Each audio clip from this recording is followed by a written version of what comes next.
Guilherme Carey, o pai das missões modernas, 1761-1834.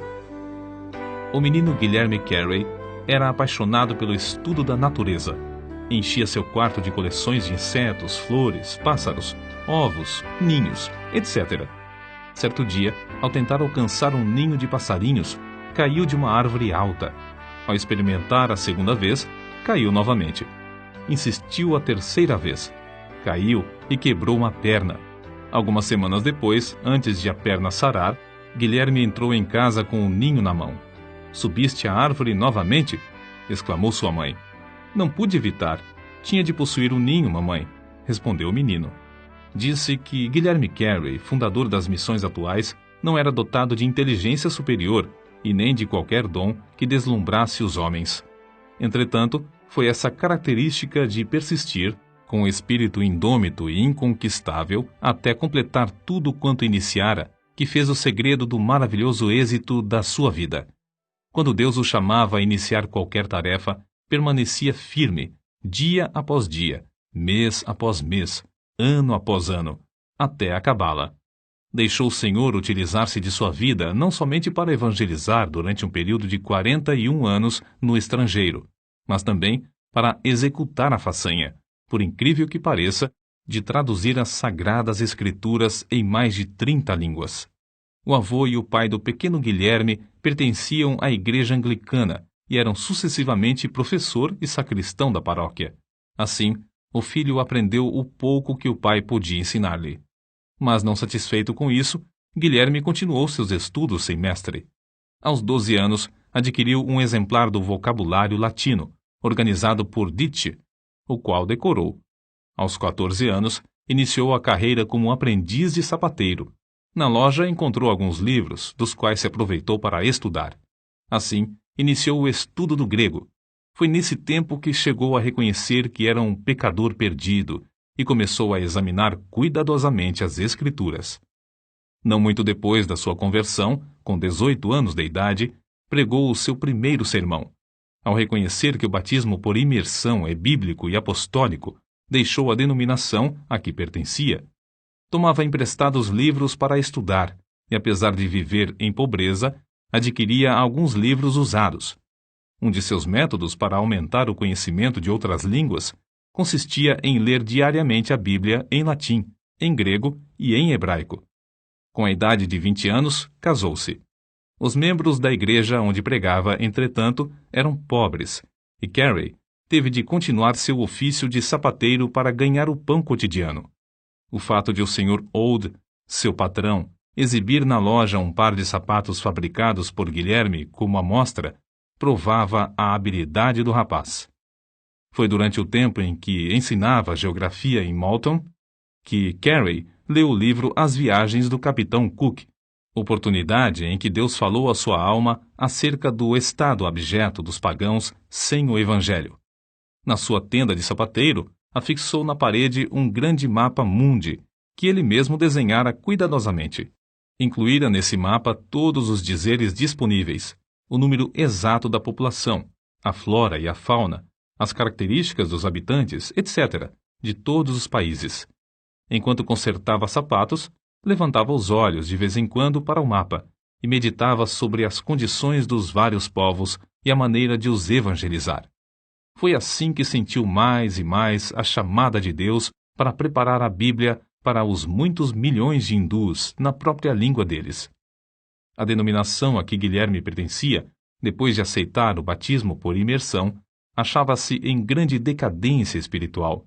Alguns ministros reconheceram a gravidade da situação e concordaram em passar 1 hora em oração na primeira segunda-feira de todos os meses, pedindo a Deus um grande avivamento. De fato, esperavam um despertamento, mas, como acontece muitas vezes, não pensaram na maneira que Deus lhes responderia. As igrejas de então não aceitavam a ideia, que consideravam absurda, de levar o evangelho aos pagãos. Certa vez, numa reunião do ministério, Carey levantou-se e sugeriu que ventilassem esse assunto, o dever dos crentes em promulgar o evangelho às nações pagãs. O venerável presidente da reunião, surpreendido, pôs-se em pé e gritou: Jovem, sente-se. Quando agradar a Deus converter os pagãos, ele o fará sem o seu auxílio, nem o meu. Porém, o fogo continuou a arder na alma de Guilherme Carey.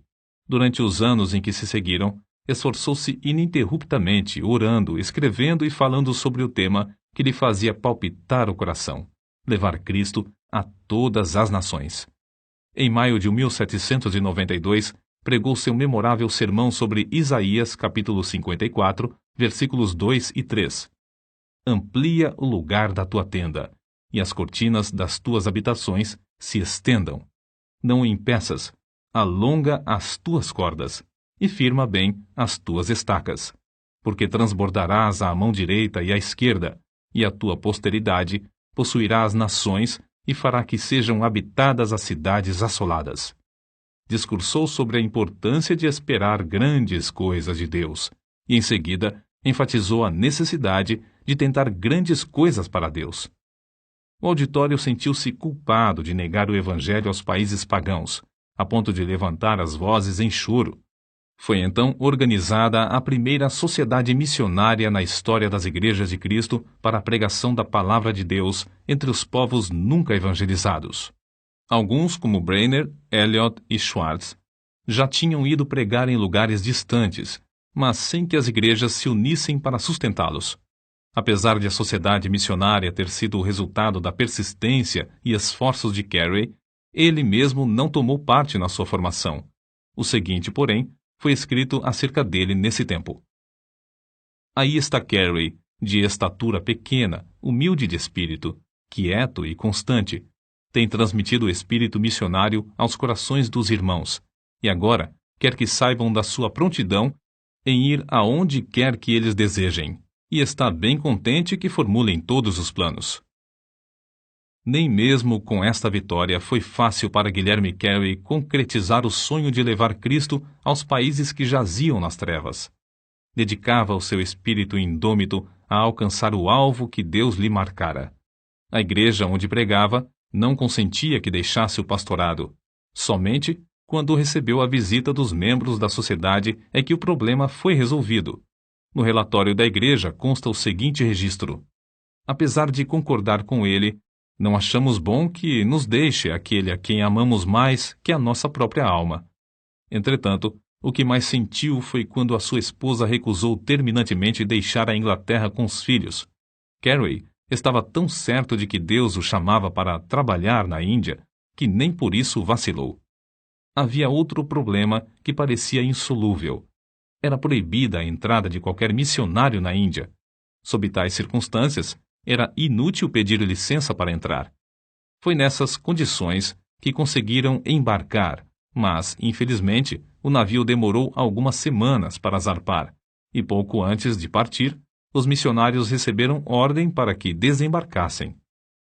A sociedade missionária, apesar de tantos contratempos, continuou a confiar em Deus.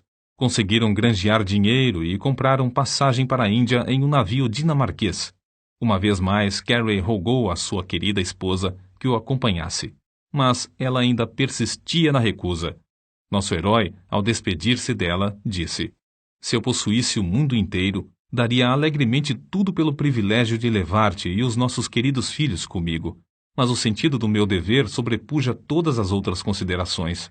Não posso voltar para trás sem incorrer em culpa a minha alma. Porém, antes de o navio partir, um dos missionários foi à casa de Carey. Grande foi a surpresa e o regozijo de todos ao saberem que esse missionário conseguiu induzir a esposa de Carey a acompanhar o seu marido. Deus comoveu o coração do comandante do navio a levá-la em companhia dos filhos sem pagar passagem. Certamente, a viagem à vela não era tão cômoda como nos vapores modernos. Apesar dos temporais, Carey aproveitou-se do ensejo para estudar o Bengali e ajudar um dos missionários na obra de verter o livro de Gênesis para esta língua indiana. Guilherme Carey aprendeu suficiente o Bengali durante a viagem para conversar com o povo. Pouco depois de desembarcar, começou a pregar, e os ouvintes vinham para ouvir em número sempre crescente. Carey percebeu a necessidade imperiosa de o povo possuir a Bíblia na própria língua, e sem demora entregou-se à tarefa de traduzi-la. A rapidez com que aprendeu as línguas da Índia é uma admiração para os maiores linguistas. Ninguém sabe quantas vezes o nosso herói se mostrou desanimadíssimo na Índia. A esposa não tinha interesse nos esforços de seu marido e enlouqueceu. A maior parte dos ingleses com quem Carey teve contato o tinham como louco. Durante quase 2 anos, nenhuma carta da Inglaterra lhe chegou às mãos. Muitas vezes faltava aos seus dinheiro e alimento. Para sustentar a família, o missionário tornou-se lavrador da terra, empregou-se em uma fábrica de anil. Durante mais de 30 anos, Carey foi professor de línguas orientais no colégio de Fort Williams. Fundou também o Serampore College, para ensinar os obreiros. Sob a sua direção, o colégio prosperou, preenchendo um grande vácuo na evangelização do país. Ao chegar à Índia, Carey continuou os estudos que começara quando menino.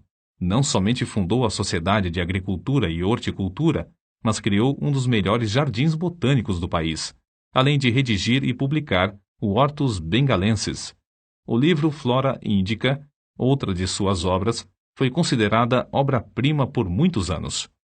Não se deve concluir, contudo, que para Guilherme Carey a horticultura fosse mais do que um passatempo. Dedicou-se também a ensinar nas escolas de crianças pobres, mas, acima de tudo, sempre lhe ardia no coração o desejo de se esforçar na obra de ganhar almas. Quando um de seus filhos começou a pregar, Carey escreveu: "Meu filho, Félix, respondeu à chamada para pregar o Evangelho." Anos depois, quando esse filho aceitou o cargo de embaixador da Grã-Bretanha no Sião, o pai, desapontado e angustiado, escreveu para um amigo: "Félix encolheu-se até tornar-se um embaixador." Durante o período de 41 anos que passou na Índia, não visitou a Inglaterra. Falava, embora com dificuldade, mais de 30 línguas indianas, dirigia a tradução das escrituras em todas elas, e foi apontado para o serviço árduo de tradutor oficial do governo. Escreveu várias gramáticas indianas e compilou notáveis dicionários dos idiomas bengali, marathi e sânscrito. O dicionário do idioma bengali consta de 3 volumes e inclui todas as palavras da língua, traçadas até a sua origem e definidas em todos os seus sentidos. Tudo isso era possível porque sempre economizava o tempo, segundo se deduz do que escreveu seu biógrafo. Desempenhava essas tarefas hercúleas sem pôr em risco a sua saúde, aplicando-se metódica e rigorosamente ao seu programa de trabalho, ano após ano. Divertia-se passando de uma tarefa para outra. Dizia que se perde mais tempo trabalhando inconstante e indolentemente do que nas interrupções de visitas. Observava, portanto, a norma de entrar sem vacilar na obra marcada e de não deixar coisa alguma desviar a sua atenção durante aquele período.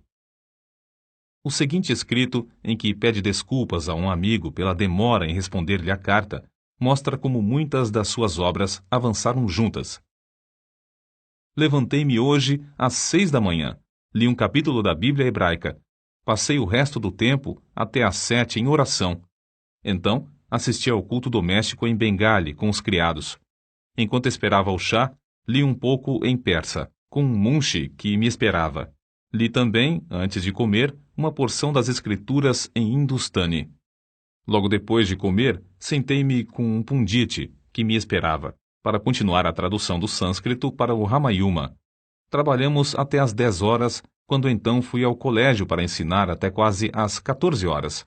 Ao voltar para casa, li as provas da tradução de Jeremias em Bengali, só findando em tempo para jantar.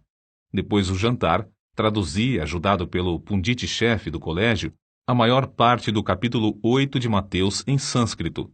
Nisto, fiquei ocupado até às 18 horas. Depois, assentei-me com um pundit de Telinga para traduzir do sânscrito para a língua dele. Às 7 da noite comecei a meditar sobre a mensagem para um sermão e preguei em inglês às 7h30. Cerca de 40 pessoas assistiram ao culto, entre as quais um juiz do Sadr Delwani Daulat.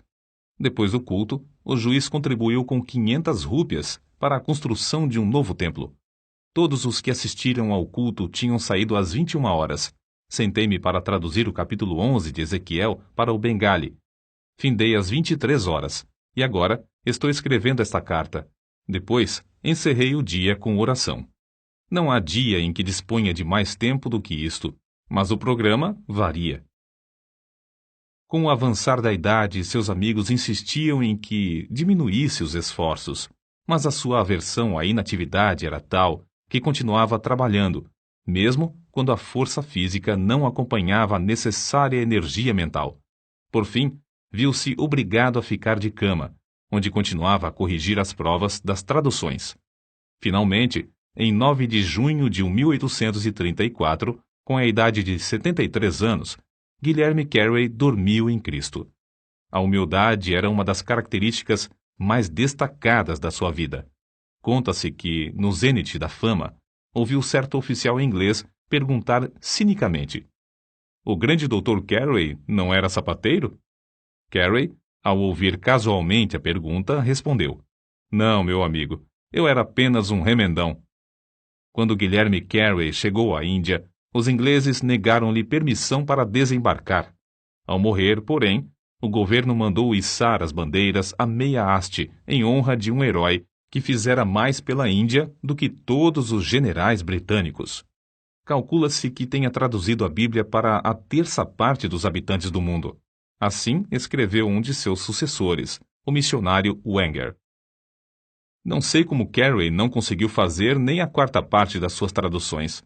Faz cerca de 20 anos, em 1855, que alguns missionários, ao apresentarem o Evangelho no Afeganistão, acharam que a única versão que esse povo entendia era o Pushto, feita em Serampore por Carey.